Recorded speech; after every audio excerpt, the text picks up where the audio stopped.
Not sure whether you're a sensor or an intuitive? Well, you're in the right place. Today, we're going to be talking about the sensing and intuition dichotomy, and I'm going to help you figure out which one fits you best in less than 5 minutes. So stick around.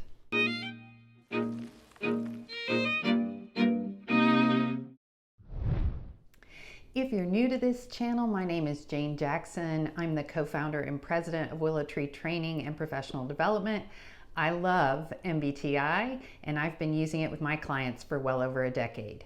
Today's video is going to be the down and dirty look at sensing versus intuition.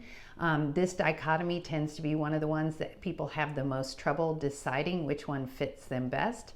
So we're going to talk about it today, and I'm going to help you figure it out in less than 5 minutes. Let's start by talking about what this dichotomy actually looks at.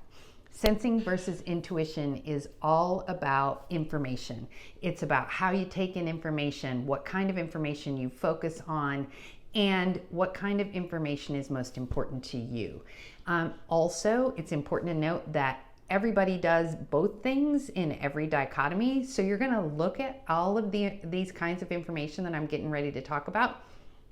So ask yourself, if you're still not sure, ask yourself, which one of the things I'm describing do you do first, or do you do more often? Okay, so let's get right to it. Let's talk about sensing first. Sensors focus on information that they get through their 5 senses. So sensors like to see it, hear it, touch it, taste it, smell it to know it's real. All right, they like facts. They like data. They like concrete kinds of information that is verifiable to them.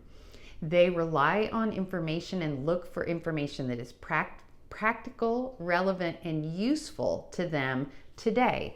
They're not very focused on the future. They're very focused on what's happening today, and they're going to look to the past to help to inform the present and the future. So if you ask a sensor to plan for the future, the way they're going to do that is they're going to look backwards. They're going to look back at their past experience. They're going to ask, what happened in my past? How did I handle it then? And should I do the same thing moving forward in the future? All right, that's sensors in a nutshell. Let's start talking about intuitives. Intuitives are the opposite of sensors. So instead of looking at that information that's from their 5 senses, they're going to be focused on that 6th sense. They're going to look at their gut, their intuition, their instinct, and that's the kind of information they're going to rely on, is the information that they get through their instinct and their intuition.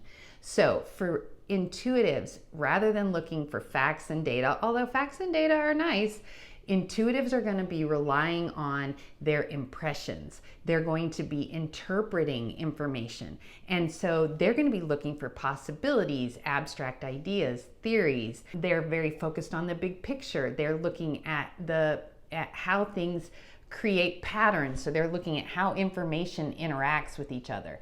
And intuitives tend to skip around a lot. So whereas sensors want to get their information in a step-by-step, first this, then this kind of way, intuitives are going to jump all over the place. So if you've ever been talking to anybody, or if you are the kind of person that tends to jump from here to there, that's a very intuitive way at explaining and taking in information. All right. I'm going to say a few statements now, and I want you to think about which ones fit you best. These are some things that sensors might say. I remember events as snapshots of what actually happened. I solve problems by working through facts until I understand the problem. I start with facts and then form a big picture. I trust experience first and then trust words and symbols, but I trust them less than I trust experience. And sometimes I pay so much attention to facts, either present or past, that I miss new possibilities. All right, if any of those or most of those sound like you, you're probably a sensor. Now, these statements are statements that an intuitive might say. I remember events by what I read between the lines about their meaning. So I don't pay attention to the specifics of what actually happened. I solve problems by leaping between different ideas and possibilities. I like to see the big picture and then move to find the facts from the big picture. I trust impressions, symbols, and metaphors more than what I've actually experienced. And sometimes I think so much about new possibilities that I never really look at how to make them a reality. If most of those apply to you, you're probably an intuitive. All right, that's sensing versus intuition down and dirty in a nutshell, and I hope that it was helpful to you. If you enjoyed this video, please give it a thumbs up. If you're still on the fence, we've got lots of other videos about sensing and intuition, so check some of those out. And if you want to get more videos like this, go ahead and subscribe, because we talk about type on this channel. Thanks so much. Looking forward to seeing you in my next video.